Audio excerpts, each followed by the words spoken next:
Vadodara Dahod highway પર Panam bridge પર ST બસને અકસ્માત.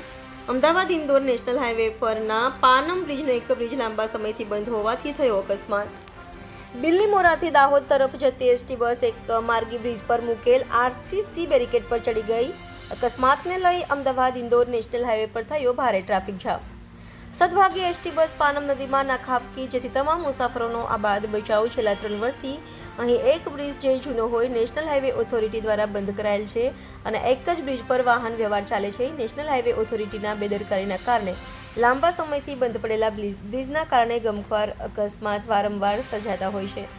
Bureau chief Sanjay Jaiswal, Gujarat crime news, Mahisagar.